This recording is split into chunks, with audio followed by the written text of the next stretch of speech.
ਅੱਜ doctor ਥਰੀਸਾ time ਨੇ ਕਿਹਾ ਵੀ ਅਸੀਂ ਅੱਛੇ ਕੰਡੀਸ਼ਨ 'ਚ ਹੈਗੇ ਆ ਪੂਰੇ ਕੈਨੇਡਾ 'ਚ। ਪਹਿਲੋਂ ਜਿਹੜੇ ਕੇਸਿਸ ਆ ਹਰ 3 ਤੋਂ 4 ਦਿਨ ਬਾਅਦ ਡਬਲ ਹੁੰਦੇ ਸੀ, ਹੁਣ ਇਸ ਵਾਰੀ ਉਹਨਾਂ ਨੇ ਕਿਹਾ 16 ਦਿਨਾਂ ਬਾਅਦ ਡਬਲ ਹੋਇਆ। ਮਤਲਬ ਕਹਿਣ ਦਾ ਹੈਗਾ ਵੀ ਇਹਦੀ ਜਿਹੜੀ ਆ ਇਨਫੈਕਸ਼ਨ ਦੀ ਜਿਹੜੀ ਦਰ ਆ ਪਹਿਲੋਂ ਜਿਹੜੀ ਬਹੁਤ ਜ਼ਿਆਦਾ ਫਾਸਟ ਹੋ ਰਹੀ ਸੀ, ਉਹ ਕਿਤੇ ਨਾ ਕਿਤੇ ਸਲੋ ਪੈ ਰਹੀ ਆ। ਇਸ ਵੇਲੇ ਕੈਨੇਡਾ 'ਚ ਪੋਜ਼ਿਟਿਵ ਜਿਹੜੇ 50,000 ਤੋਂ ਉੱਤੇ ਆ ਔਰ ਰਿਕਵਰਡ ਕਰੀਬਨ 20,000 ਦੇ ਲੱਗੇ, 19,800 ਕਹ ਲਓ 20,000 ਦੇ ਲੱਗੇ, ਔਰ ਅਨਫੋਰਚੂਨੇਟਲੀ ਮੌਤਾਂ 2,850 ਹੈਗੀਆਂ।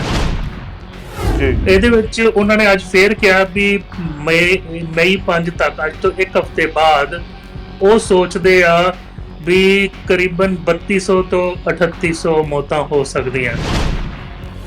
ਪਹਿਲਾਂ ਉਹਨਾਂ ਨੇ ਪ੍ਰੋਜੈਕਸ਼ਨ ਦਿੱਤੀ ਸੀ ਵੀ ਇਹਦੀ ਕੇਸ ਫੈਟੈਲਿਟੀ ਵੀ ਅਗਰ 100 ਲੋਕ ਇਸ ਤੋਂ ਇਨਫੈਕਸ਼ਨ ਹੁੰਦੀ ਆ ਤੇ 2.2% ਲੋਕੀ ਬਚ ਨਹੀਂ ਪਾਉਂਦੇ।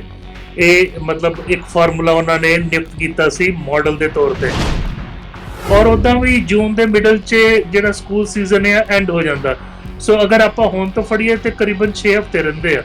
ਸੋ ਕਿਤੇ ਨਾ ਕਿਤੇ ਸਾਨੂੰ ਕੋਈ ਕਲੀਅਰ ਕੱਟ ਇੰਡੀਕੇਸ਼ਨ ਨਹੀਂ ਮਿਲ ਰਿਹਾ। ਸੋ ਮੇਰੇ ਹਿਸਾਬ ਦੇ ਨਾਲ ਅਗਰ ਆਪਾਂ ਕਹੀਏ ਵੀ ਉੱਕਾ ਪੁੱਕਾ 50,000 ਲੈਟਸ ਸੇ ਪੋਜ਼ਿਟਿਵ ਕੇਸ ਸਾਡੇ ਦਰਜ ਹੋਏ ਆ, ਮੈਨੂੰ ਲੱਗਦਾ ਘੱਟ ਤੋਂ ਘੱਟ 1.5-2 ਲੱਖ ਬੰਦਾ ਪੋਜ਼ਿਟਿਵ ਹੋਊਗਾ। ਚੈਨਲ ਪੰਜਾਬੀ ਤੇ ਗਲੋਬਲ ਪੰਜਾਬ ਦੇਖ ਰਹੇ ਦਰਸ਼ਕਾਂ ਦਾ ਪ੍ਰੋਗਰਾਮ ਫਰੰਟਲਾਈਨ ਵਿੱਚ ਬਹੁਤ-ਬਹੁਤ ਸਵਾਗਤ। ਦੋਸਤੋ ਹਾਜ਼ਰ ਹਾਂ ਅੱਜ ਅਸੀਂ ਇਸ ਪ੍ਰੋਗਰਾਮ ਦੇ ਵਿੱਚ ਕੋਵਿਡ-19 ਬਾਰੇ ਅਪਡੇਟ ਲੈ ਕੇ ਕੁਝ ਦੁਨੀਆ ਦੀਆਂ ਖਬਰਾਂ, ਕੁਝ ਕੈਨੇਡਾ ਦੀਆਂ ਖਬਰਾਂ, BC ਦੀਆਂ ਖਬਰਾਂ, ਕੁਝ ਭਾਰਤ ਦੀਆਂ, ਕੁਝ ਪੰਜਾਬ ਦੀਆਂ ਖਬਰਾਂ। ਕੋਵਿਡ-19 ਦੀ ਇਸ ਵੇਲੇ ਕੀ ਹਾਲਤ ਆ, ਤੁਹਾਡੀਆਂ ਬਹੁਤ ਸਾਰੀਆਂ ਫੋਨ ਕਾਲਸ ਨੇ। ਤੁਸੀਂ ਇਸ ਗੱਲ ਦੀ ਮੰਗ ਕਰਦੇ ਹੋ ਕਿ ਡਾਕਟਰ ਪ੍ਰਗਟ ਸਿੰਘ ਭੁਰਜੀ ਹੋਣਾ ਨਾਲ ਜ਼ਿਆਦਾ ਗੱਲਬਾਤ ਕੀਤੀ ਜਾਵੇ।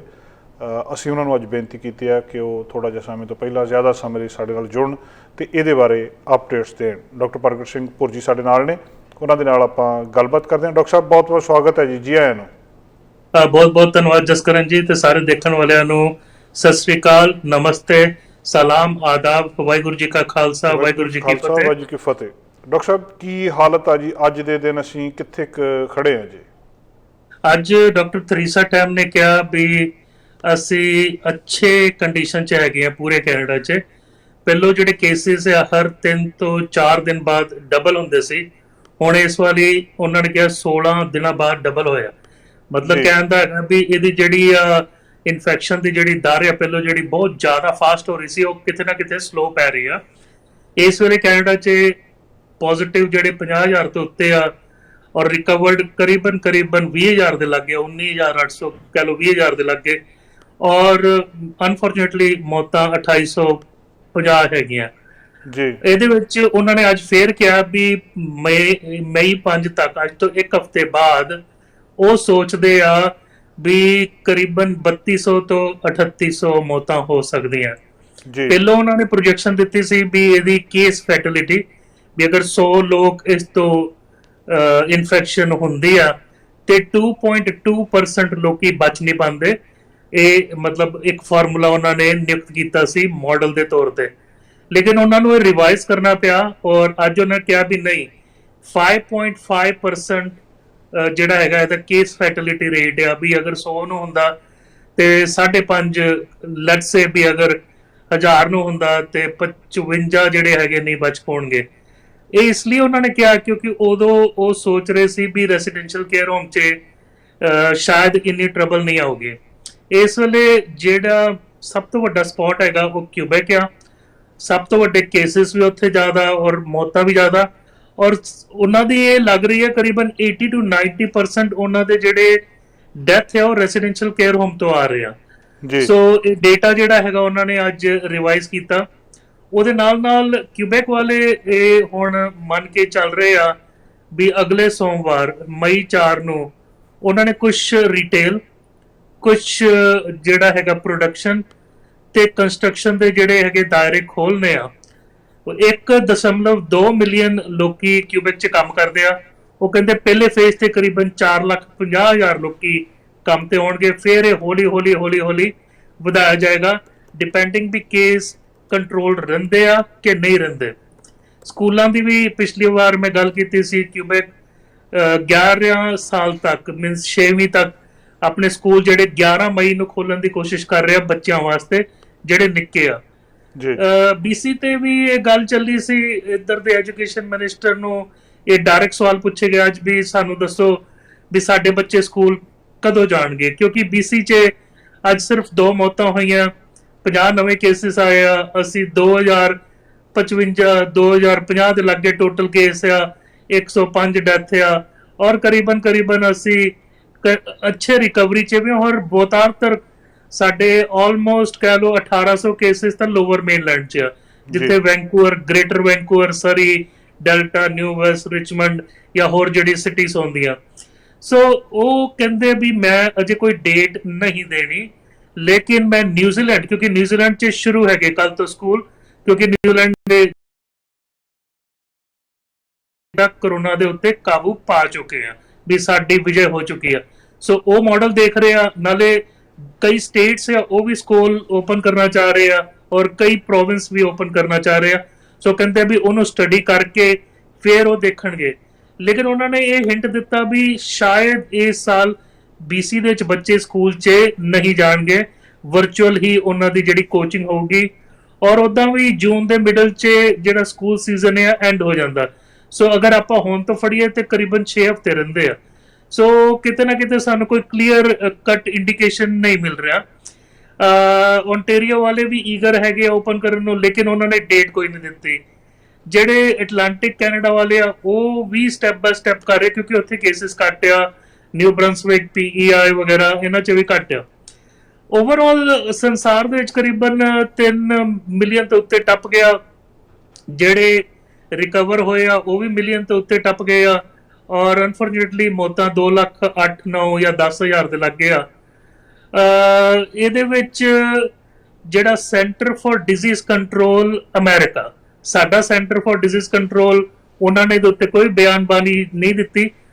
ਅਸੀਂ ਪਹਿਲਾਂ ਕਹਿੰਦੇ ਸੀ ਵੀ ਇਹਦੇ 3 ਪ੍ਰਮੁੱਖ ਲੱਛਣ ਹੈਗੇ, ਬੁਖਾਰ ਹੁੰਦਾ, ਸੁੱਕੀ ਖੰਘ ਹੁੰਦੀ ਆ, ਤੇ ਤੁਹਾਨੂੰ ਮਤਲਬ ਵੀ ਜਿਹੜਾ ਹੈਗਾ ਸਾਹ ਲੈਣ 'ਚ ਔਖਿਆਈ ਹੋ ਸਕਦੀ ਹੈ। 3 ਮੇਨ ਲੱਛਣ ਸੀ, ਬਟ CDC ਨੇ ਕੱਲ ਰਿਵਾਈਜ਼ ਕੀਤਾ ਔਰ ਉਹਨਾਂ ਨੇ ਕਿਹਾ ਵੀ ਲੱਛਣ 6 ਹੋਰ ਇਹਦੇ ਵਿੱਚ ਜਿਹੜੇ ਕਾਮਨ ਪਾਏ ਜਾਂਦੇ ਉਹ ਨੇ ਵੀ ਨੱਕ ਦੀ ਸੁਗੰਧ ਦੀ ਸ਼ਕਤੀ ਘਟ ਜਾਂਦੀ ਆ, ਜ਼ਬਾਨ ਦੀ ਟੇਸਟ ਦੀ ਜਿਹੜੀ ਸ਼ਕਤੀ ਘਟ ਜਾਂਦੀ ਹੈ। ਇਹ 80% ਲੋਕਾਂ 'ਚ ਉਹਨਾਂ ਨੇ ਸਟੱਡੀ 'ਚ ਨਿਊਯਾਰਕ ਤੋਂ ਆ ਰਿਹਾ।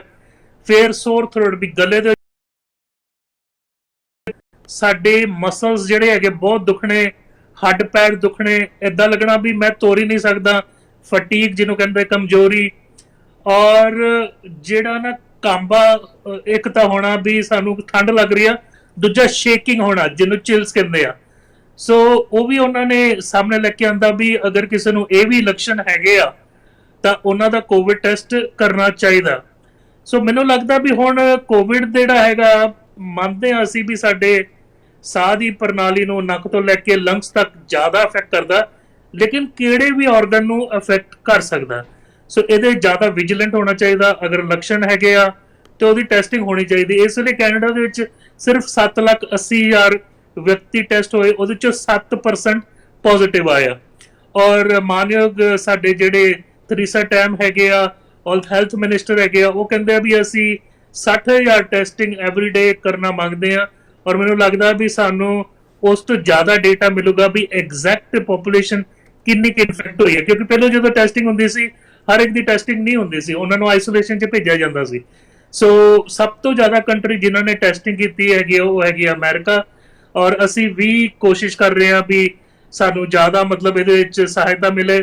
ਤਾਇਵਾਨ ਨੇ ਕਰੀਬਨ 500,000 ਸਾਨੂੰ ਜਿਹੜੇ PPE ਜਿਹੜੇ ਮਾਸਕ ਹੁੰਦੇ ਆ ਫਿਜ਼ੀਸ਼ੀਅਨਸ ਵਾਸਤੇ ਉਹ ਦੇਣ ਦਾ, ਮੁਫਤ ਦੇਣ ਦਾ ਇੱਕ ਵਾਅਦਾ ਕੀਤਾ ਹੈ ਗੁੱਡਵਿਲ ਜੈਸਚਰ ਵਾਸਤੇ, ਕਿਉਂਕਿ ਪੁਰਾਣੇ 1 ਮਿਲੀਅਨ ਜਿਹੜੇ ਮਾਸਕ ਆਏ ਸੀ N95 ਚਾਈਨਾ ਤੋਂ ਉਹ ਡਿਫੈਕਟਿਵ ਸੀ। ਉਹ ਫਿਰ ਕਾਮਨ ਪਬਲਿਕ ਯੂਜ਼ ਵਾਸਤੇ ਫਿਰ ਵੀ ਹੋ ਸਕਦੇ ਆ, ਲੇਕਿਨ ਜਿਹੜੇ ਫਰੰਟ ਲਾਈਨਰ ਹੈਗੇ ਆ ਉਹਨਾਂ ਨੂੰ N95 ਚਾਹੀਦਾ। ਸੋ ਤਾਇਵਾਨ ਨੇ ਕਿਹਾ ਵੀ 500,000 ਉਹ ਦੇਗਾ ਇੱਕ ਫਰੈਂਡਸ਼ਿਪ ਦੇ ਜੈਸਚਰ 'ਚ। ਹੁਣ ਟਰਬਲ ਇਹ ਖੜੀ ਹੁੰਦੀ ਆ ਵੀ ਕਿਊਬੈਕ ਦੇ ਵਿੱਚ ਸਭ ਤੋਂ ਜ਼ਿਆਦਾ ਮੌਤਾਂ ਹੋਈਆਂ, ਫਿਰ ਵੀ ਉਹ ਦਲੇਰ ਸੂਬਾ ਹੈਗਾ ਵੀ 4 ਤਰੀਕ ਨੂੰ ਉਹਨਾਂ ਨੇ ਕਹਿਤਾ ਵੀ ਅਸੀਂ ਕੁਛ ਨਾ ਕੁਛ ਪ੍ਰੋਡਕਸ਼ਨ ਦਾ ਖੋਲਣਾ, ਕੰਸਟਰਕਸ਼ਨ ਦਾ, ਫੈਕਟਰੀਆਂ ਦਾ, ਰਿਟੇਲ ਦਾ। ਔਰ ਇਹਦੇ ਉੱਤੋਂ ਸਾਨੂੰ ਇਹ ਵਾਚ ਕਰਨਾ ਪੈਣਾ, ਕਿਉਂਕਿ ਜਰਮਨੀ ਨੇ ਥੋੜਾ ਖੋਲਿਆ, ਫਿਰ ਉਹਨਾਂ ਦੇ ਕੇਸਿਸ ਵਧਣੇ ਸ਼ੁਰੂ ਹੋਏ। ਈਵਨ ਚਾਈਨਾ ਦੇ ਵਿੱਚ ਜਿਹੜੇ ਹੈਗੇ ਕੇਸਿਸ ਦੁਬਾਰਾ ਪੁੰਗਰ ਰਹੇ ਆ। ਜਾਪਾਨ ਦੇ ਵਿੱਚ ਇੱਕ ਆਈਲੈਂਡ ਹੈਗਾ ਹਾਈਕਡੋ, ਉਹਦੇ ਵਿੱਚ ਉਹਨਾਂ ਨੂੰ ਫਿਰ ਸੀਲ ਡਾਊਨ ਕਰਨਾ ਪਿਆ। ਸੋ ਕਿਤੇ ਨਾ ਕਿਤੇ ਇਹ ਲਰਨਿੰਗ ਕਰਵ ਹੈਗੀ, ਕਿਸੇ ਨੂੰ ਨਹੀਂ ਪਤਾ ਵੀ ਜਦੋਂ ਆਪਾਂ ਲੋਕਡਾਊਨ ਖੋਲਾਂਗੇ ਸਾਨੂੰ ਦੁਬਾਰਾ ਲੋਕਡਾਊਨ 'ਚ ਜਾਣਾ ਪਊਗਾ।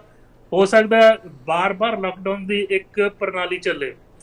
ਹਿੰਦੁਸਤਾਨ ਦੀ ਥੋੜੀ ਤਾਰੀਫ ਹੋ ਰਹੀ ਸੀ ਕਿਉਂਕਿ ਉਹਨਾਂ ਨੇ 40 ਦਿਨ ਦਾ ਜਿਹੜਾ ਲੋਕਡਾਊਨ ਰੱਖਿਆ, 3 ਮਈ ਨੂੰ ਉਹ ਐਕਸਪਾਇਰ ਹੈਗਾ।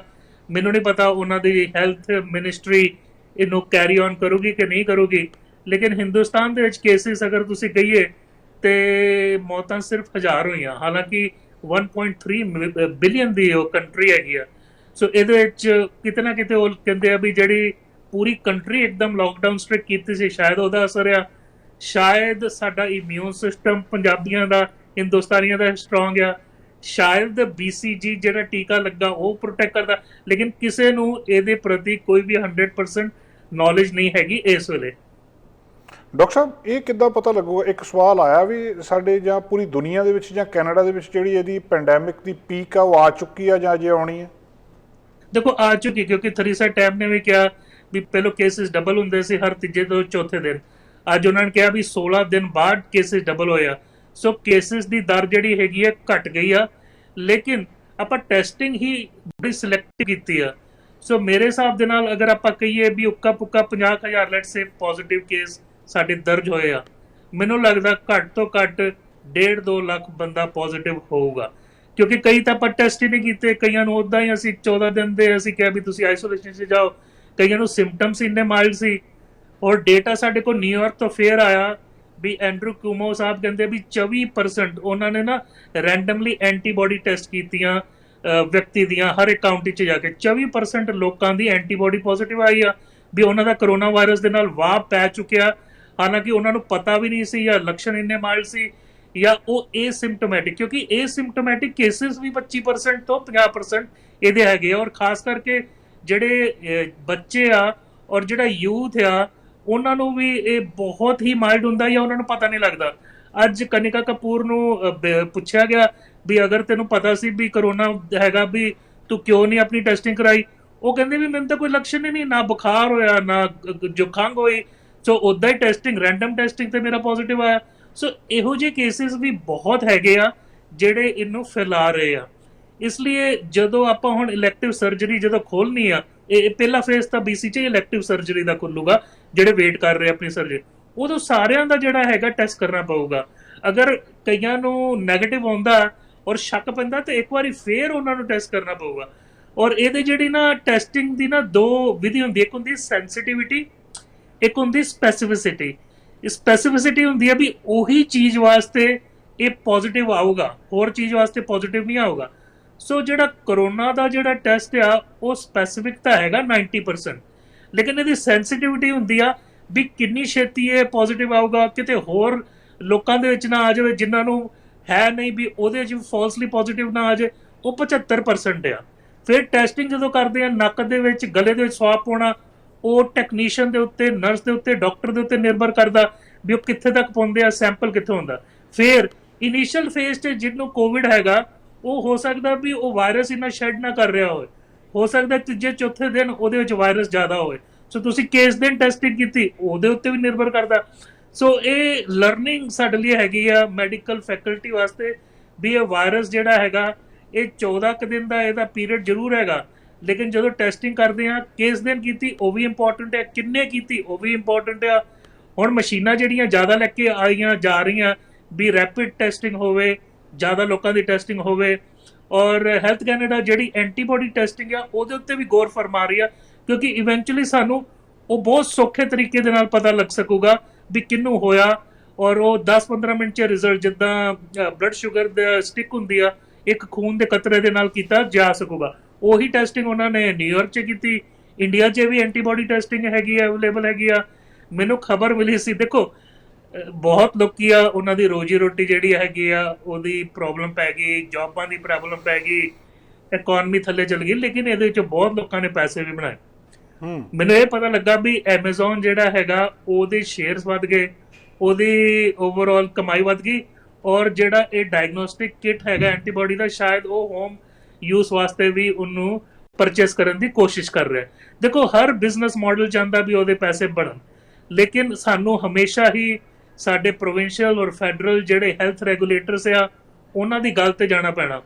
ਇੱਕ ਹੋਰ ਕੁਐਸਚਨ ਜਿਹੜੇ ਸਿਹਤ ਮੰਤਰੀ ਸਾਡੇ ਪੈਟਰੀਸ਼ੀਆ ਹਜ਼ੂ, ਉਹਨਾਂ ਨੂੰ ਪੁੱਛਿਆ ਗਿਆ ਸੀ ਵੀ WHO ਬਾਰੇ ਤੁਸੀਂ ਟਿੱਕਾ ਟਿੱਪਣੀ ਦਿਓ, ਕਿਉਂਕਿ ਆਪੋਜੀਸ਼ਨ ਵੀ ਇਹਦੇ ਉੱਤੇ ਬਹੁਤ ਕੁਝ ਕਹਿ ਰਿਹਾ। ਟਰੰਪ ਸਾਹਿਬ ਨੇ ਵੀ ਫੰਡਿੰਗ ਉਹਨਾਂ ਦੀ ਬੰਦ ਕਰਤੀ, ਨਾਲੇ WHO ਨੂੰ ਉਹਨਾਂ ਨੇ ਬਲਾ ਪੂਰਾ ਕਿਹਾ। ਸੋ ਇਸ ਵੇਲੇ ਉਹ ਕਹਿੰਦੇ ਆ ਵੀ ਅਸੀਂ ਓਪਨ ਤਾਂ ਹੈਗੇ ਆ ਆਈਡੀਆਜ਼ ਵਾਸਤੇ, ਵੀ WHO ਨੇ ਸਾਨੂੰ ਸਹੀ ਟਾਈਮ 'ਚ ਦੱਸਿਆ ਕਿ ਨਹੀਂ ਦੱਸਿਆ ਇਹਦੇ ਬਾਰੇ ਕੀ ਪਤਾ। ਚਾਈਨਾ ਦੇ ਵਿੱਚ ਥੋੜਾ ਬਹੁਤ, ਕਿਉਂਕਿ ਤੁਹਾਨੂੰ ਪਤਾ ਚਾਈਨਾ ਨੇ ਆਪਣਾ ਡੇਟਾ ਬਾਅਦ ਚੋਂ ਰਿਵਾਈਜ਼ ਕੀਤਾ ਸੀ ਵੀ ਸਾਡੀ ਮੌਤਾਂ ਤਾਂ ਡਬਲ ਸੀ ਇਹ ਜਿਹੜੀਆਂ ਪਹਿਲਾਂ ਦੱਸੀਆਂ ਉਹਦੇ ਨਾਲੋਂ। ਕੀ ਇਨਫੋਰਮੇਸ਼ਨ ਸਹੀ ਆਈ ਕਿ ਨਹੀਂ ਆਈ, ਕੀ ਇਨਫੋਰਮੇਸ਼ਨ ਟਾਈਮ ਤੇ ਆਈ ਕਿ ਨਹੀਂ ਆਈ। ਸੋ ਇਹ ਸਾਰੀਆਂ ਚੀਜ਼ਾਂ ਜਿਹੜੀਆਂ ਹੈਗੀਆਂ, ਮੇਰੇ ਖਿਆਲ ਨਾਲ ਜਦੋਂ ਪੈਂਡੇਮਿਕ ਹੋ ਜਾਊਗਾ WHO ਵੀ ਰਿਵਿਊ ਦੇ ਥਰੂ ਜਾਊਗਾ। ਲੇਕਿਨ ਫਿਲਹਾਲ ਅਸੀਂ, ਕਿਉਂਕਿ ਉਹਦੇ ਵਿੱਚ ਨਾ ਬਹੁਤ ਇੰਟੈਲੀਜੈਂਟ ਬੁੱਧੀਜੀਵ ਡਾਕਟਰਸ ਹੈਗੇ ਆ, ਐਪੀਡੀਮੋਲੋਜਿਸਟ ਹੈਗੇ, ਸਾਇੰਟਿਸਟ ਹੈਗੇ ਆ।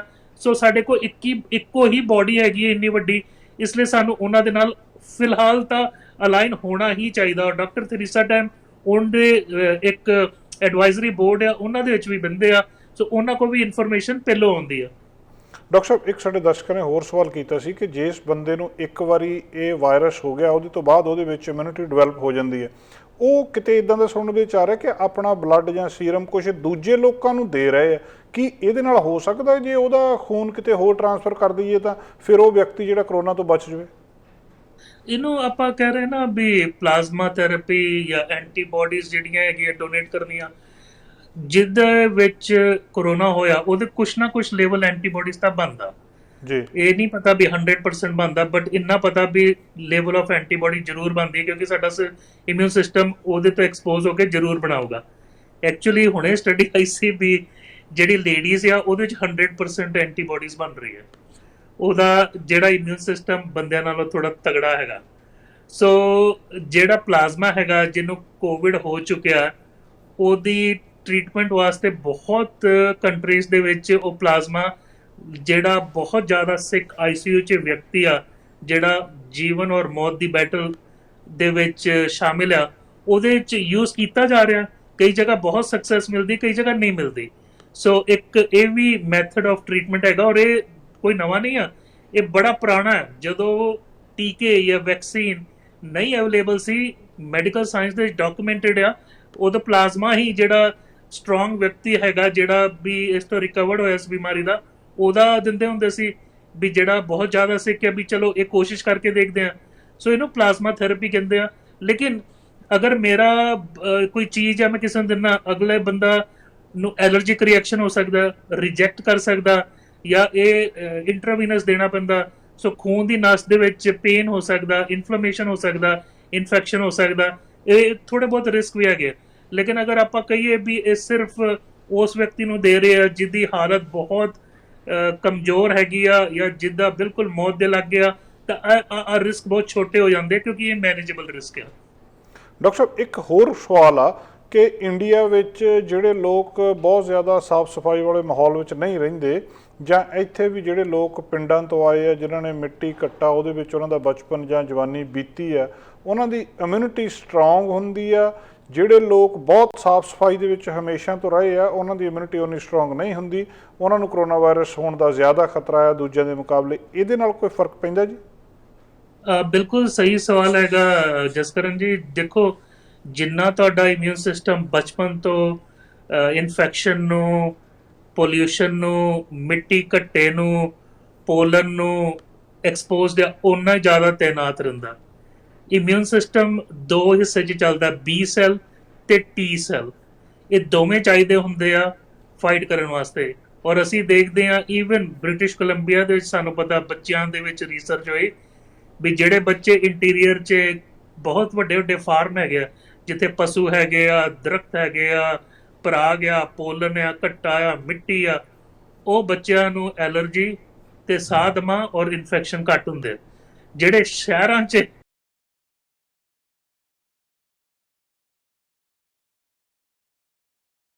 ਇਨਫੈਕਸ਼ਨ ਜ਼ਿਆਦਾ ਹੁੰਦੇ ਆ, ਉਹਨਾਂ ਦਾ ਇਮਿਊਨ ਸਿਸਟਮ ਇੰਨਾ ਤਗੜਾ ਨਹੀਂ ਹੈਗਾ, ਉਹਨਾਂ ਨੂੰ ਸਾਹ ਦਮਾ ਤੇ ਐਲਰਜੀਜ਼ ਜ਼ਿਆਦਾ ਹੁੰਦੀਆਂ। ਸੋ ਕਿਤੇ ਨਾ ਕਿਤੇ ਅਸੀਂ ਕਿਉਂ ਹਿੰਦੁਸਤਾਨ ਦੇ ਵਿੱਚ ਵੀ ਇਹ ਸਾਹਮਣੇ ਆ ਰਿਹਾ ਵੀ ਬਹੁਤ ਸਾਰੇ ਲੋਕੀ 80% ਤੋਂ ਜ਼ਿਆਦਾ ਇਕਨੋਮੀ ਉੱਥੇ ਫਾਰਮਿੰਗ ਤੋਂ ਚੱਲਦੀ, ਕਿਸਾਨੀ ਤੋਂ ਚੱਲਦੀ ਆ। ਸੋ ਸਾਡਾ ਵੀ ਪਿਛੋਕੜ ਸਾਰਿਆਂ ਦਾ ਉੱਥੇ ਬਿਲੋਂਗ ਕਰਦਾ। ਸੋ ਇਸ ਲਈ ਅਗਰ ਆਪਾਂ ਵਰਲਡ ਵਾਈਡ ਵੀ ਦੇਖੀਏ ਜਿਸ ਕਰਨ ਤੇ ਬਹੁਤ ਜ਼ਿਆਦਾ ਇਹਦੇ ਵਿੱਚ ਰਿਸਰਚ ਨਹੀਂ ਆਈ, ਲੇਕਿਨ ਹਰ ਇੱਕ ਕੰਟਰੀ 'ਚ ਤੁਸੀਂ ਇਵਨ ਇਟਲੀ ਦੇਖ ਲਓ ਜਿੱਥੇ ਇੰਨੀ ਇਹ ਪ੍ਰੋਬਲਮ ਆਈ, ਇਵਨ ਨਿਊਯਾਰਕ ਦੇਖ ਲਓ ਜਿੱਥੇ ਇੰਨਾ ਟਰਬਲ ਆਇਆ, ਅਮਰੀਕਾ 'ਚ 56,000 ਮੌਤਾਂ ਹੋਈਆਂ, ਲੇਕਿਨ ਉੱਕਾ ਤੁੱਕਾ ਹੀ ਆ ਵੀ ਕੋਈ ਇੰਡੀਅਨ ਮੂਲ ਦਾ ਵਿਅਕਤੀ ਇਸ ਬਿਮਾਰੀ ਦੇ ਨਾਲ ਮਰਿਆ ਹੋਵੇ। ਮਤਲਬ ਅਸੀਂ ਬਹੁਤ ਵੱਡਾ ਨੰਬਰ ਨਹੀਂ ਕਹਿ ਸਕਦੇ, ਸਾਡੇ ਕੋਲ ਡੇਟਾ ਨਹੀਂ ਹੈਗਾ। ਅਮਰੀਕਾ ਦੀ ਗੱਲ ਕਰੀਏ ਤਾਂ ਜਿਹੜੇ ਐਫਰੋ ਅਮਰੀਕਨ ਹੈਗੇ ਆ ਕਾਲੇ ਰੰਗ ਦੇ, 48% ਅਮਰੀਕਨ ਮੌਤਾਂ ਉਹ ਹੋਈਆਂ, ਹਾਲਾਂਕਿ ਉਹਨਾਂ ਦੀ ਆਬਾਦੀ 13 ਤੋਂ 14% ਹੈਗੀ ਆ। ਔਰ ਇਟਲੀ ਦੇ ਵਿੱਚ ਅਗਰ ਆਪਾਂ ਦੇਖੀਏ ਤੇ ਬਹੁਤੇ ਸਾਰੇ ਰੈਸੀਡੈਂਸ਼ੀਅਲ ਕੇਅਰ ਹੋਮ 'ਚ ਗੋਰੇ ਸੀ, ਬਜ਼ੁਰਗ ਸੀ, ਉਹ ਤੰਬਾਕੂ ਔਰ ਵੀਡ ਵਗੈਰਾ ਸਮੋਕ ਬਹੁਤ ਕਰਦੇ ਸੀ। ਸੋ ਮੇ ਬੀ ਸਾਡਾ ਜਿਹੜਾ ਇਮਿਊਨ ਸਿਸਟਮ ਹੈਗਾ, ਜਿਹੜੇ ਹਿੰਦੁਸਤਾਨ ਦੇ ਬੌਰਨ ਹੈਗੇ ਆ ਜਾਂ ਜਿਹੜੇ ਘੱਟੇ ਮਿੱਟੀ 'ਚ ਐਕਸਪੋਜ਼ਡ ਹੈਗੇ ਆ, ਉਹਨਾਂ ਦਾ ਇਮਿਊਨ ਸਿਸਟਮ ਥੋੜਾ ਜਿਹਾ ਆਪਾਂ ਕਹਿ ਸਕਦੇ ਤਗੜਾ। ਕਿਉਂਕਿ ਅਗਰ ਆਪਾਂ ਕੈਨੇਡਾ 'ਚ ਵੀ ਦੇਖੀਏ 90% ਲੋਕ ਤਾਂ ਘਰੇ ਬਹਿ ਕੇ ਰਾਜੀ ਹੋ ਗਏ ਕਰੋਨਾ ਤੋਂ, ਉਹ ਹਰ ਇੱਕ ਵਰਗ ਹਰਮੂਲ ਦੇ ਸੀ। ਔਰ ਇਹ BC ਦੇ ਵਿੱਚ ਖਾਲੀ ਇੱਕ ਨੇਟਿਵ ਇੰਡੀਅਨ ਦੀ ਡੈਥ ਹੋਈ ਆ, ਉਹਨਾਂ ਨੇ ਰਿਲੀਜ਼ ਕੀਤਾ। ਬਾਕੀ ਸਾਨੂੰ ਕੋਈ ਡੇਟਾ ਨਹੀਂ ਦਿੱਤਾ ਵੀ ਕਿੰਨੇ ਚੀਨੇ ਸਨ, ਹਿੰਦੁਸਤਾਨੀ ਸਨ, ਫਿਲੀਪੀਨੋ ਸਨ, ਗੋਰੇ ਸਨ, ਅਫਰੀਕਨ ਸਨ, ਉਹ ਕੋਈ ਨਹੀਂ ਡੇਟਾ ਇਸ ਵੇਲੇ ਅਵੇਲੇਬਲ, ਨਾ ਹੀ ਗਵਰਨਮੈਂਟ ਅਜੇ ਦੇਊਗੀ, ਬਹੁਤ ਲੰਬੇ ਅਰਸੇ ਬਾਅਦ ਪ੍ਰਕਾਸ਼ਿਤ ਹੋਊਗਾ। ਕਿਉਂਕਿ ਕੈਨੇਡੀਅਨ ਇਜ਼ ਅ ਕੈਨੇਡੀਅਨ, ਅਸੀਂ ਸਾਰੇ ਇਕੁਅਲ ਆ ਔਰ ਸਾਰੇ ਅਸੀਂ ਭੈਣ ਭਰਾ ਹਾਂ। ਡਾਕਟਰ ਸਾਹਿਬ, ਜਿਹੜਾ ਪਹਿਲਾ ਸਵਾਲ ਸੀ ਉਹਦਾ ਇੱਕ ਹੋਰ ਮੈਸੇਜ ਹੈ ਸਾਡੇ ਕੋਲ ਕਿ ਕੈਨੇਡਾ ਦੇ ਵਿੱਚ ਤਾਂ ਅਸੀਂ ਕਹਿ ਰਹੇ ਹਾਂ ਕਿ ਜਿਹੜਾ ਕਰਵ ਫਲੈਟ ਹੋ ਗਈ ਜਾਂ ਅਸੀਂ ਪੀਕ ਕ੍ਰਾਸ ਕਰ ਚੁੱਕੇ ਹਾਂ, ਕੀ ਪੂਰੀ ਦੁਨੀਆ ਦੇ ਵਿੱਚ ਅਸੀਂ ਪੀਕ ਕ੍ਰਾਸ ਕਰ ਲਈ ਇਸ ਪੈਂਡੈਮਿਕ? ਨਹੀਂ, ਵੱਖ-ਵੱਖ ਕੰਟਰੀ 'ਚ ਵੱਖ-ਵੱਖ ਟਰਬਲ ਹੈ। ਤੁਸੀਂ ਦੇਖੋ ਹੁਣ ਜਿਹੜੇ ਡਾਕਟਰ ਟੈਡਰੋਸ ਉਹ ਕਹਿੰਦੇ ਆ ਵੀ ਅਫਰੀਕਾ ਜਿਹੜਾ ਉਹ ਨੈਕਸਟ ਕੰਟੀਨੈਂਟ ਜਿਹੜਾ ਹੈਗਾ ਇਨਵੋਲਵ ਹੋਊਗਾ। ਬ੍ਰਾਜ਼ੀਲ 'ਚ ਇਸ ਵੇਲੇ ਬਹੁਤ ਜ਼ਿਆਦਾ ਕੇਸਿਸ ਹੋ ਰਹੇ ਆ, ਪੈਰੂ 'ਚ ਜ਼ਿਆਦਾ ਕੇਸਿਸ ਹੋ ਰਹੇ ਆ। ਈਵਨ ਡਾਕਟਰ ਟੈਡਰੋਸ ਔਰ ਕਾਫੀ ਮਾਹਿਰ ਕਹਿ ਰਹੇ ਆ ਹਿੰਦੁਸਤਾਨ 'ਚ ਅਨਲੌਕ ਤਾਂ ਉਹਨਾਂ ਨੇ ਕਰਨਾ ਮਈ 3 ਨੂੰ, ਲੇਕਿਨ ਜੂਨ ਦੇ ਵਿੱਚ ਵੀ ਵੱਡੀ ਪੀਕ ਆ ਸਕਦੀ ਆ ਉੱਥੇ, ਔਰ ਬਹੁਤ ਜ਼ਿਆਦਾ ਲੋਕੀ ਇਨਫੈਕਟ ਹੋ ਸਕਦੇ ਹਿੰਦੁਸਤਾਨ ਦੇ ਵਿੱਚ, ਕਿਉਂਕਿ ਆਵਾਮ ਬਹੁਤ ਜ਼ਿਆਦਾ ਹੈਗਾ। ਹੁਣ ਪਾਕਿਸਤਾਨ ਦੇ ਵਿੱਚੋਂ ਮੇਰੇ ਕੋਲ ਖਬਰ ਹੁੰਦੀ ਆ ਵੀ ਉੱਥੇ ਬਹੁਤ ਲੋਕਾਂ ਨੇ ਲੋਕਡਾਊਨ ਫੋਲੋ ਨਹੀਂ ਕੀਤਾ। ਉਹ ਕਹਿੰਦੇ ਆ ਵੀ ਸਾਨੂੰ ਰੋਜੀ ਰੋਟੀ ਨਹੀਂ ਮਿਲਦੀ, ਅਸੀਂ ਤਾਂ ਭੁੱਖ ਨਾ ਮਰ ਜਾਣਾ, ਵੀ ਇੱਕ ਜੀ ਹੈਗਾ ਕੰਮ ਕਰਨ ਵਾਲਾ। ਸੋ ਲੋਕੀ ਮਾਸਕ ਪਾ ਕੇ ਰਿਸਕ ਲੈ ਕੇ ਜਾ ਰਹੇ ਆ, ਕੰਮਾਂ 'ਚ ਜਾ ਰਹੇ ਆ। ਖਾਲੀ ਸਿੰਧ ਔਰ ਕਰਾਚੀ ਦਾ ਏਰੀਆ ਬਹੁਤ ਲੋਕਡਾਊਨ ਹੋਇਆ, ਬਾਕੀ ਕੁਛ ਇੰਨਾ ਖਾਸ ਲੋਕਡਾਊਨ ਨਹੀਂ ਹੋਇਆ। ਸੋ ਹਰ ਇੱਕ ਜਿਹੜਾ ਮੁਲਕ ਹੈ ਉਹਦੇ ਆਪਣੇ ਆਪਣੇ ਟਰਬਲ ਹੈ। ਕੈਨੇਡਾ 'ਚ ਅਸੀਂ ਲੱਕੀ ਹਾਂ ਵੀ ਸਾਡੀ ਗਵਰਨਮੈਂਟ ਨੇ ਬਿਲੀਅਨਸ ਆਫ ਡਾਲਰ ਸਾਡੇ ਉੱਤੇ ਖਰਚੇ ਵੀ ਅਸੀਂ ਰੋਟੀ ਪਾਣੀ ਤੋਂ ਨਾ ਵਾਂਝੇ ਰਹੀਏ। ਦੂਜਾ ਨਾ, ਹਿੰਦੁਸਤਾਨ ਦੀ ਇੱਕ ਹੋਰ ਸਟੱਡੀ ਆਈ ਸੀ ਵੀ ਉਹਦੀ ਐਵਰੇਜ ਏਜ ਹੈਗੀ ਆ 26 ਸਾਲ ਦੀ। ਅਗਰ ਆਪਾਂ ਪੂਰਾ ਪੋਪੂਲੇਸ਼ਨ ਕੱਢੀਏ ਤਾਂ ਬਹੁਤਾ ਜ਼ਿਆਦਾ ਯੰਗ ਪੋਪੂਲੇਸ਼ਨ ਹੈਗਾ ਹਿੰਦੁਸਤਾਨ 'ਚ। ਔਰ ਇੱਥੇ ਵੀ ਅਸੀਂ ਦੇਖਦੇ ਯੰਗ ਬਹੁਤ ਘੱਟ ਆ ਵੀ ਜਿਨ੍ਹਾਂ ਨੂੰ ਕੋਵਿਡ ਦੇ ਨਾਲ ਹਸਪੀਟਲ ਜਾਣਾ ਪੈਂਦਾ ਜਾਂ ਉਹਨਾਂ ਦੀ ਮੌਤ ਹੁੰਦੀ ਆ, ਲੇਕਿਨ ਅਗਰ ਆਪਾਂ ਦਰ ਕੱਟੀਏ ਤੇ ਬਹੁਤ ਘੱਟ ਆ। ਅਫਰੀਕਾ ਦੇ ਵਿੱਚ ਜਿਹੜਾ ਐਵਰੇਜ ਪੋਪੂਲੇਸ਼ਨ ਉਹ 19 ਸਾਲ ਦਾ ਐਕਚੁਅਲੀ। ਸੋ ਅਗਰ ਉੱਥੇ ਕੇਸਿਸ ਵੱਧਦੇ ਵੀ ਆ, ਭਾਵੇਂ ਉਹਨਾਂ ਕੋਲ ਪਰਮਾਤਮਾ ਵੱਲੋਂ ਇੰਨੀ ਚੀਜ਼ਾਂ ਅਵੇਲੇਬਲ ਨਹੀਂ ਆ, ਮੇਬੀ ਏਜ ਇੱਕ ਫੈਕਟਰ ਹੋਗਾ ਉਹਨਾਂ ਦੇ ਫੇਵਰ 'ਚ। ਹੁਣ ਦੇਖੋ ਨਿਊਯਾਰਕ 'ਚ ਮੇਰੀ ਬੇਟੀ ਵੀ ਉੱਥੇ ਕੰਮ ਕਰਦੀ ਆ, ਉਹਨਾਂ ਨੇ ਫੀਲਡ ਹਸਪੀਟਲ ਵੀ ਲਾਏ ਸੀ, ਬੜਾ ਕੁਛ ਵੀ ਵੈਂਟੀਲੇਟਰ ਮੁੱਕ ਜਾਣੇ, ਕੁਛ ਨਹੀਂ ਹੋਇਆ, ਵੈਂਟੀਲੇਟਰ ਸਰਪਲਸ ਰਹੇ। ਉਹਨਾਂ ਕੋਲ ਕੈਪੈਸਿਟੀ ਹੈਗੀ ਸੀ ਔਰ ਇੰਨਾ ਨਹੀਂ ਹੋਇਆ ਜਿੰਨਾ ਕੁ ਉਹਦਾ ਹਾਈਪ ਹੋ ਗਿਆ ਵੀ ਪਤਾ ਨਹੀਂ ਕੀ ਹੋ ਜਾਣਾ। ਤੇ ਅਸੀਂ ਨਾ ਜੋ ਇਟਲੀ 'ਚ ਹੋਇਆ ਉਹਨੂੰ ਦੇਖ ਕੇ ਪੂਰਾ ਸੰਸਾਰ ਡਰ ਗਿਆ ਸੀ, ਲੇਕਿਨ ਸਾਰੇ ਪ੍ਰੀਪੇਅਰਡ ਹੋ ਗਏ, ਅਸੀਂ ਓਵਰ ਪ੍ਰੀਪੇਅਰਡ ਹੋ ਗਏ। ਇੱਥੇ ਪ੍ਰੋਜੈਕਸ਼ਨ ਸੀ ਵੀ ਹੋ ਸਕਦਾ 1 ਲੱਖ ਤੋਂ ਉੱਤੇ ਪੁਰਾਣੀ ਜਿਹੜਾ ਹੈਗਾ 11,000 ਤੋਂ 22,000 ਮੌਤਾਂ ਹੋਣ, ਔਰ ਅਮਰੀਕਾ ਨੇ ਕਿਹਾ ਸੀ 1 ਲੱਖ ਤੋਂ 2 ਲੱਖ ਤੱਕ। ਲੇਕਿਨ ਕਿਤੇ ਨਾ ਕਿਤੇ ਜਿਹੜੇ ਮੈਜਰਸ ਹੈਗੇ ਆ ਸੋਸ਼ਲ ਡਿਸਟੈਂਸ ਦੇ, ਹਾਈਜੀਨ ਦੇ, ਮਾਸਕ ਦੇ, ਲੋਕਡਾਊਨ ਦੇ, ਉਹ ਵਰਕ ਕਰ ਰਹੇ ਆ। ਲੇਕਿਨ ਟਰਬਲ ਇਹ ਹੈ ਕਦੀ ਨਾ ਕਦੀ ਤਾਂ ਸਾਨੂੰ ਲੋਕਡਾਊਨ ਤੋਂ ਨਿਕਲਣਾ ਪਊਗਾ, ਰੋਜੀ ਰੋਟੀ ਵੀ ਕਮਾਉਣੀ ਪਊਗੀ। ਡਾਕਟਰ ਥਰੀਸਾ ਟੈਮ ਨੇ ਕਿਹਾ ਵੀ ਇਹ ਸੰਸਾਰ ਉਹ ਜਿਹਾ ਨਹੀਂ ਰਹਿਣਾ। ਅੱਜ ਇੱਕ ਸਵਾਲ ਉਹਨਾਂ ਨੂੰ ਪਾਇਆ ਗਿਆ, ਉਹ ਕਹਿੰਦੇ ਬਹੁਤ ਜ਼ਿਆਦਾ ਜਿਹੜਾ ਕੰਮ ਆ ਉਹ ਵਰਚੁਅਲ ਹੋਣਾ ਸ਼ੁਰੂ ਹੋ ਜਾਊਗਾ, ਜਿੱਥੇ ਇਨਸਾਨ ਆਪਣੇ ਘਰੋਂ ਕੰਮ ਕਰਿਆ ਕਰੂਗਾ। ਇਸ ਵੇਲੇ ਪਿਛਲੇ ਹਫਤੇ 2 ਹਫ਼ਤੇ 'ਚ ਕਰੀਬਨ 22% ਲੋਕਾਂ ਨੇ ਕੰਮ ਘਰੋਂ ਕੀਤਾ, ਜਿਨ੍ਹਾਂ ਨੇ ਕਦੀ ਵੀ ਘਰੋਂ ਕੰਮ ਨਹੀਂ ਕੀਤਾ ਸੀ। ਸੋ ਉਹਦੇ ਵਿੱਚ ਅਸੀਂ ਵੀ, ਡਾਕਟਰ ਵੀ ਬਹੁਤ ਸਾਰੇ ਸ਼ਾਮਿਲ ਆ। ਅਸੀਂ ਟੈਲੀ ਹੈਲਥ ਕਰ ਰਹੇ ਹਾਂ, ਵਰਚੁਅਲ ਹੈਲਥ ਕਰ ਰਹੇ ਹਾਂ। ਸੋ ਇਹ ਸੰਸਾਰ ਨਵੀਕਲਾ ਹੋ ਜਾਊਗਾ, ਜਿੱਥੇ ਵਰਚੁਅਲ ਟੈਕਨੋਲੋਜੀ ਮੀਟਿੰਗਸ ਵਾਸਤੇ, ਇਵਨ ਪੇਸ਼ੈਂਟ ਇੰਟਰੈਕਸ਼ਨ ਵਾਸਤੇ, ਹਾਂ ਕਦੀ ਕਦੀ ਤੁਹਾਨੂੰ ਜਾ ਕੇ ਪੇਸ਼ੈਂਟ ਨੂੰ ਦੇਖਣਾ ਪਊਗਾ, ਜਾਂ ਹੋਰ ਚੀਜ਼ਾਂ ਜਿਹਦੇ ਵਿੱਚ ਤੁਹਾਡਾ ਵਾਹ ਨਹੀਂ ਪੈਂਦਾ, ਉਹ ਸਾਰੀਆਂ ਤੁਸੀਂ ਵਰਚੁਅਲ ਦੇ ਵਿੱਚ ਹੀ ਕਰੋਗੇ। ਔਰ ਇਹ ਸਟੈਪ ਬਾय ਸਟੈਪ ਜਿਹੜਾ ਪਲਾਨ ਹੈਗਾ ਕਿੱਦਾਂ ਵਰਕਆਊਟ ਕਰਦਾ, ਹੋ ਸਕਦਾ ਇਹਨਾਂ ਨੂੰ ਫੇਰ ਬ੍ਰੇਕਾਂ ਲਾ ਕੇ ਫੇਰ ਤੁਹਾਨੂੰ ਮਿਨੀਮਮ ਲੋਕਡਾਊਨ 'ਚ ਜਾਣਾ ਪਏ, ਕਿਸੇ ਨੂੰ ਕੁਝ ਨਹੀਂ ਪਤਾ। ਦੇਖੋ, ਇੱਕ ਸਵਾਲ ਹੁੰਦਾ ਵੀ ਕਿਉਂ ਹੋਇਆ, ਉਹਦਾ ਵੀ ਆਨਸਰ ਸਾਨੂੰ ਨਹੀਂ ਪਤਾ। ਵੀ ਇਹ ਜਾਨਵਰਾਂ ਤੋਂ ਇਨਸਾਨ 'ਚ ਆ ਗਿਆ, ਕਿਉਂ ਆਇਆ ਕੋਈ ਨਹੀਂ ਦੱਸ ਸਕਦਾ। ਇਹ ਕਦੋਂ ਖਤਮ ਹੋਣਾ ਕੋਈ ਨਹੀਂ ਦੱਸ ਸਕਦਾ। ਸੋ ਸਾਨੂੰ ਉਹਦੇ ਉੱਤੇ ਜ਼ਿਆਦਾ ਫੋਕਸ ਨਹੀਂ ਕਰਨਾ ਚਾਹੀਦਾ, ਸਾਨੂੰ ਹੋਣ ਦੇ ਉੱਤੇ ਫੋਕਸ ਕਰਨਾ ਚਾਹੀਦਾ ਵੀ ਅਸੀਂ ਆਪਣੇ ਆਪ ਨੂੰ ਸੇਫ ਕਿੱਦਾਂ ਰੱਖੀਏ, ਆਪਣੇ ਪਰਿਵਾਰ ਨੂੰ ਸੇਫ ਕਿੱਦਾਂ ਰੱਖੀਏ। ਔਰ ਜਿਹੜਾ ਐਟ ਰਿਸਕ ਪੋਪੂਲੇਸ਼ਨ ਹੈਗਾ, 60 ਸਾਲ ਤੋਂ ਉੱਤੇ ਬਜ਼ੁਰਗ ਹੈਗੇ, ਔਰ ਖਾਸ ਕਰਕੇ ਜਿਨ੍ਹਾਂ ਨੂੰ weight ਜ਼ਿਆਦਾ, ਸ਼ੂਗਰ ਆ, ਬਲੱਡ ਪ੍ਰੈਸ਼ਰ ਹੈਗਾ, ਜਾਂ ਹੋਰ ਇਮਿਊਨ ਸਿਸਟਮ ਦੀ ਪ੍ਰੋਬਲਮ, ਜਾਂ ਦਵਾਈਆਂ ਲੈ ਰਹੇ ਇਮਿਊਨ ਸਿਸਟਮ ਦੀਆਂ, ਉਹਨਾਂ ਨੂੰ ਜ਼ਿਆਦਾ ਆਪਾਂ ਪ੍ਰੋਟੈਕਟ ਰੱਖੀਏ। ਔਰ ਸ਼ਾਇਦ ਉਹਨਾਂ ਦਾ ਲੋਕਡਾਊਨ ਮੈਨੂੰ ਲੱਗਦਾ ਬਹੁਤ ਲੰਬੇ ਅਰਸੇ ਤੱਕ ਰਹੂਗਾ। ਅੱਜ ਹਿੰਦੁਸਤਾਨ ਦੇ ਪ੍ਰਧਾਨ ਮੰਤਰੀ ਨਰਿੰਦਰ ਮੋਦੀ ਨੇ ਕਿਹਾ ਵੀ ਜਿਹੜੇ ਰਿਜ਼ੋਰਟਸ ਹੈਗੇ ਆ, ਜਿਹੜੇ ਵੱਡੇ ਗੈਦਰਿੰਗਸ ਹੈਗੇ ਆ, ਉਹ ਦਸੰਬਰ ਤੱਕ ਸਾਰੇ ਬੰਦ ਹੈ ਹਿੰਦੁਸਤਾਨ 'ਚ, ਹੋਟਲਸ, ਰਿਜ਼ੋਰਟਸ ਔਰ ਵੱਡੇ ਗੈਦਰਿੰਗ ਵਾਲੇ ਜਿਹੜੇ ਮੇਲੇ ਗੇਲੇ ਵਾਲੇ ਏਰੀਆ। ਸੋ ਕਿਤੇ ਨਾ ਕਿਤੇ ਹਰ ਕੰਟਰੀ ਕੋਸ਼ਿਸ਼ ਕਰ ਰਹੀ ਆ ਵੀ ਜਿੱਥੇ ਗਹਿਮਾ ਗਹਿਮੀ ਹੁੰਦੀ ਆ, ਜਿੱਥੇ ਲੋਕੀ ਜ਼ਿਆਦਾ ਇਕੱਠੇ ਹੁੰਦੇ ਆ, ਜਿੱਥੇ ਟਰੈਵਲਿੰਗ ਹੋ ਕੇ ਦੁਨੀਆ ਆਉਂਦੀ ਆ, ਵੀ ਉਹ ਅਦਾਰੇ ਜਿਹੜੇ ਹੈਗੇ ਆ ਖਤਮ ਹੋਣ ਜਾਂ ਠੱਲ ਪਾਈ ਜਾ। ਔਰ ਮੈਨੂੰ ਲੱਗਦਾ ਕਈ ਇੰਡਸਟਰੀਜ਼ ਇਸ ਤੋਂ ਦੁਬਾਰਾ ਵਾਪਸ ਆਉਣਗੀਆਂ ਨਹੀਂ।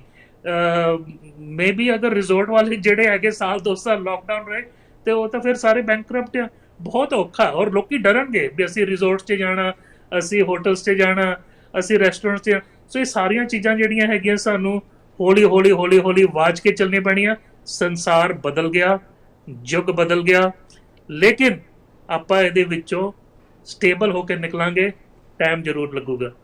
ਡਾਕਟਰ ਸਾਹਿਬ, ਇੱਕ ਸਵਾਲ ਸੀਗਾ ਕਿ ਜੇ ਅੱਜ ਕੱਲ੍ਹ ਕੋਈ ਬੰਦਾ ਬਿਮਾਰ ਹੋ ਜਾਂਦਾ BC ਦੇ ਵਿੱਚ, ਇੱਥੇ ਜੇ ਤੁਹਾਨੂੰ ਇਨਫੋਰਮੇਸ਼ਨ ਹੋਵੇ ਤਾਂ ਬਾਕੀ ਪ੍ਰੋਵਿੰਸ ਬਾਰੇ ਵੀ ਦੱਸਿਓ, ਕਿ ਜਿਹੜੇ ਨਾਰਮਲ ਕਲੀਨਿਕ ਨੇ ਜਾਂ ਡਾਕਟਰਸ ਨੇ ਉਹ ਅਵੇਲੇਬਲ ਨੇ? ਕੀ ਤੁਸੀਂ ਜੇ ਕੋਈ ਬੱਚਾ ਬਿਮਾਰ ਹੋ ਜਾਂਦਾ ਉਹਨੂੰ ਦੇਖਦੇ ਹੋ ਰੋਜ਼, ਜਾਂ ਉਹਦਾ ਕੀ ਤਰੀਕਾ ਹੈ ਜੀ? ਫਿਰ ਜੇ ਕੋਈ ਨਾਰਮਲੀ ਕਿਸੇ ਨੂੰ ਕੋਈ ਪ੍ਰੋਬਲਮ ਆ ਜਾਂਦੀ ਹੈ, ਅਗਰ ਕੋਵਿਡ ਰਿਲੇਟਡ ਪ੍ਰੋਬਲਮ ਹੈ ਤਾਂ ਡੈਫੀਨਿਟਲੀ ਡਾਕਟਰਸ ਉਹਨਾਂ ਦੇ ਦੇਖ ਰਹੇ ਆ। ਅਗਰ ਬੱਚੇ ਦਾ ਮਤਲਬ ਵੀ ਬਿਹੇਵੀਅਰਲ ਪ੍ਰੋਬਲਮ ਸੀ, ਸਕੂਲ ਦੇ ਵਿੱਚ ਉਹਦਾ ਜੀ ਨਹੀਂ ਲੱਗਦਾ ਸੀ, ਜਾਂ ਉਹਨੂੰ ਐਕਸਟਰਾ ਹੈਲਪ ਦੀ ਲੋੜ ਸੀ, ਉਹ ਸਾਰੀਆਂ ਚੀਜ਼ਾਂ ਵੇਟ ਕਰ ਸਕਦੇ। ਈਵਨ ਜਿਹੜੇ ਬੱਚੇ ਐਜ਼ਮਾ ਵਾਲੇ ਸਟੇਬਲ ਹੈਗੇ ਆ, ਉਹਨਾਂ ਨੂੰ ਅਸੀਂ ਵਰਚੁਅਲ ਟੈਕਨੋਲੋਜੀ ਦੇ ਨਾਲ ਦੇਖ ਲੈਂਦੇ ਆ। ਰੈਸ਼ਿਸ ਵਾਲਿਆਂ ਨੂੰ ਦੇਖ ਲੈਂਦੇ ਆ ਅਸੀਂ ਵਰਚੁਅਲ ਟੈਕਨੋਲੋਜੀ। ਕੁਛ ਅਦਾਰੇ ਜਿਹੜੇ ਹੈਗੇ ਆ ਉਹ ਘੱਟ ਕੰਮ ਕਰ ਰਹੇ ਆ, ਕੁਛ ਕਲੋਜ਼ਡ ਵੀ ਨੇ। ਇਹ ਹੌਲੀ ਹੌਲੀ ਜਿਹੜੇ ਹੈਗੇ ਖੁੱਲਣਗੇ। ਹੁਣ ਅਗਰ ਆਪਾਂ ਕਹੀਏ ਵੀ ਕਿਸੇ ਨੂੰ ਅਗਰ ਕੋਵਿਡ ਦਾ ਲੱਛਣ ਹੈਗਾ, ਤੇ ਉਹਨਾਂ ਨੂੰ ਆਪਣੇ ਫੈਮਿਲੀ ਡਾਕਟਰ ਨੂੰ ਮਿਲਣਾ ਚਾਹੀਦਾ। ਅਗਰ ਫੈਮਿਲੀ ਡਾਕਟਰ ਨਹੀਂ ਅਵੇਲੇਬਲ, ਅਗਰ ਉਹਨਾਂ ਨੂੰ ਵਰੀ ਆ, ਤੇ ਉਹ ਹਸਪੀਟਲ ਵੀ ਜਾ ਸਕਦੇ ਆ। ਹਸਪੀਟਲ 24 ਘੰਟੇ ਐਮਰਜੈਂਸੀ ਖੁੱਲੀ ਆ। BC ਦੇ ਵਿੱਚ 811 ਹੁਣ ਮੈਨੂੰ ਪਤਾ ਲੱਗਾ ਵੀ ਉਹ ਆਨਸਰ ਕਰਨ ਲੱਗ ਪਏ, ਪਿੱਛੇ ਜੇ ਭੀੜ ਬਹੁਤ ਪਈ ਸੀ। ਦੂਜਾ ਨੰਬਰ ਸੀ 188 COVID-19। ਟੈਕਸਟ ਮੈਸੇਜਿੰਗ ਕਰਨੀ ਆ ਤੇ 6046300300। ਸੋ ਇਹ ਸਾਰੇ ਨੰਬਰ ਜਿਹੜੇ ਹੈਗੇ ਆ ਤੁਹਾਨੂੰ ਹੈਲਥ ਕੇਅਰ ਵਾਲੇ ਦਿੰਦੇ ਆ। ਜਿਹੜੇ ਸੀਨੀਅਰਸ ਆ ਉਹ 211 ਵੀ ਕਾਲ ਕਰ ਸਕਦੇ ਆ। ਅਗਰ ਤੁਹਾਨੂੰ ਛਾਤੀ ਦੇ ਵਿੱਚ ਪੇਨ ਆ, ਸਾਹ ਲੈਣ 'ਚ ਔਖਿਆਈ ਆ, ਚੱਕਰ ਆਉਂਦੇ, ਤੁਹਾਨੂੰ ਲੱਗਦਾ ਵੀ ਤੁਹਾਡੀ ਕੰਡੀਸ਼ਨ ਖਰਾਬ ਹੈ, ਤੇ ਐਂਬੂਲੈਂਸ ਕਾਲ ਕਰੋ ਜਿੱਦਾਂ ਪਹਿਲਾਂ ਕਾਲ ਕਰਦੇ ਸੀ। ਸੋ ਆਪਾਂ ਜ਼ਰੂਰ ਆਪਣੀ ਸਿਹਤ ਦਾ ਖਿਆਲ ਰੱਖਣਾ।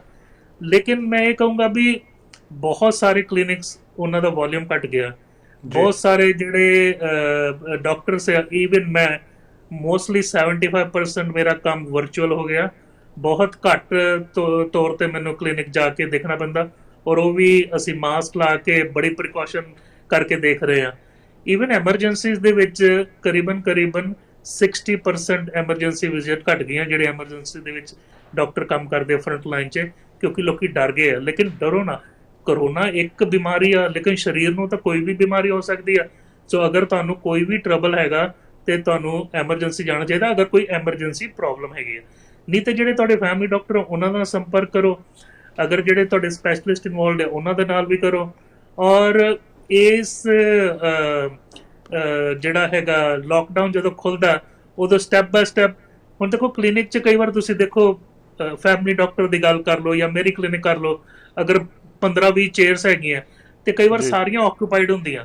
ਹੁਣ ਜਦੋਂ ਆਪਾਂ ਖੋਲਾਂਗੇ ਸਾਨੂੰ ਮੇ ਬੀ ਅਪਾਇੰਟਮੈਂਟ ਬਣਾ ਕੇ ਰੱਖਣਾ ਪਊਗਾ ਵੀ ਸ਼ਾਇਦ ਅੱਧਾ ਟੱਬਰ ਬਾਹਰ ਪਾਰਕਿੰਗ ਲੋਟ ਦੇ ਵਿੱਚ ਆਪਣੀ ਕਾਰ 'ਚ ਬੈਠੇ, ਕਿਉਂਕਿ ਇੱਕ ਬੱਚਾ ਹੁੰਦਾ ਤੇ ਨਾਲ 6 ਵਿਅਕਤੀ ਵੀ ਹੁੰਦੇ ਆ। ਸੋ ਸਾਨੂੰ ਕਦੇ ਨਾ ਕਿਤੇ ਉਹ ਵੀ ਕਰਨਾ ਪੈਣਾ ਵੀ ਜਿਹੜਾ ਫਿਜ਼ੀਕਲ ਡਿਸਟੈਂਸ ਆ 6 ਫੁੱਟ ਦਾ ਸਾਨੂੰ ਬਹੁਤ ਲੰਬੇ ਅਰਸੇ ਤੱਕ ਫੋਲੋ ਕਰਨਾ ਪੈਣਾ। ਹੋ ਸਕਦਾ ਵੀ 2 ਕੁਰਸੀਆਂ ਦੇ ਵਿੱਚ ਅਸੀਂ ਗੈਪ ਰੱਖੀਏ ਤਾਂ ਕਿ ਲੋਕੀ ਇਕੱਠੇ ਨਾ ਹੋਣ, ਕਿਉਂਕਿ ਅਗਰ ਇੱਕ ਵਿਅਕਤੀ ਨੂੰ ਵੀ ਹੈਗਾ ਉਹ ਖੰਘਿਆ ਤੇ ਸਾਰਿਆਂ ਨੂੰ ਉਹ ਸਪਰੈਡ ਹੋ ਕੇ ਉਸੇ ਮਾਹੌਲ 'ਚ ਹੋ ਸਕਦਾ, ਕਿਉਂਕਿ ਕਈ ਵਾਰ ਵੇਟਿੰਗ ਏਰੀਆ 'ਚ ਉਹਨਾਂ ਨੂੰ ਘੰਟਾ ਕੁ ਬਹਿਣਾ ਪੈਂਦਾ, ਫੈਮਿਲੀ ਡਾਕਟਰ ਦੇ ਆਫਿਸ 'ਚ ਜਾਂ ਸਪੈਸ਼ਲਿਸਟ 'ਚ ਅੱਧਾ ਘੰਟਾ ਕਈ ਵਾਰ ਬਹਿਣਾ ਪੈਂਦਾ। ਸੋ ਸਾਰੀਆਂ ਚੀਜ਼ਾਂ ਜਿਹੜੀਆਂ ਹੈਗੀਆਂ ਇੱਕ ਨਵੀਂ ਜਿਹੜੀ ਹੈਗੀ ਆ ਦੁਨੀਆ ਜਿਹੜੀ ਆ ਉਹਦੇ ਸਾਨੂੰ ਜੀਣਾ ਪੈਣਾ, ਲੇਕਿਨ ਇਹ ਰਿਐਲਿਟੀ ਆ, ਇਹ ਹਕੀਕਤ ਹੈ। ਡਾਕਟਰ ਸਾਹਿਬ, ਆਖਰ ਦੇ ਵਿੱਚ ਸਾਡੇ ਦਰਸ਼ਕਾਂ ਦੇ ਲਈ ਕੋਈ ਸੁਨੇਹਾ ਅੱਜ ਕੀ ਕਹਿਣਾ ਚਾਹੋਗੇ, ਖਾਸ ਤੌਰ ਤੇ ਉਹਨਾਂ ਲਈ ਜੀ?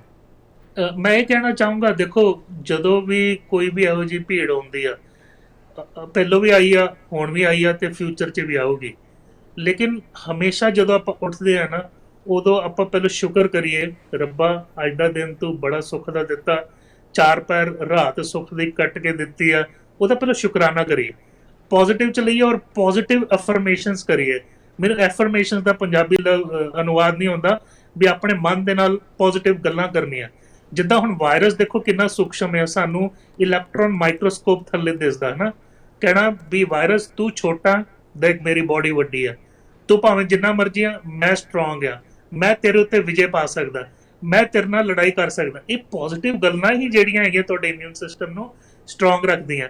ਔਰ ਜਦੋਂ ਆਪਾਂ ਬਾਹਰ ਜਾਂਦੇ ਹਾਂ, ਹੁਣ ਕਈ ਵਾਰ ਸਾਨੂੰ ਲੱਗਦਾ ਵੀ ਗਲਵ ਪਾ ਕੇ ਜਾਣਾ, ਮਾਸਕ ਪਾ ਕੇ ਜਾਣਾ, ਵੀ ਫਲਾਣੇ ਨੂੰ ਨਾ ਹੋਵੇ।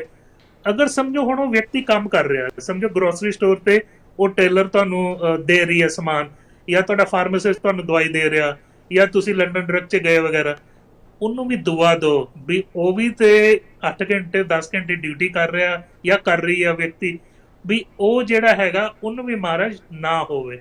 ਸੋ ਆਪਾਂ ਨੇ ਇੱਕ ਬਲੈਸਿੰਗਸ ਆ, ਇੱਕ ਦੁਆ ਆ, ਜਿਹੜੀ ਨਾ ਦੁਆ ਦਿਲ ਤੋਂ ਹੁੰਦੀ ਆ ਉਹ ਕਬੂਲ ਹੁੰਦੀ ਹੈ, ਕਿਉਂਕਿ ਮਹਾਰਾਜ ਖੁਦ ਕਹਿੰਦੇ ਆ ਬਿਰਥੀ ਕਦੇ ਨਾ ਹੋਈ ਜਨ ਕੀ ਅਰਦਾਸ।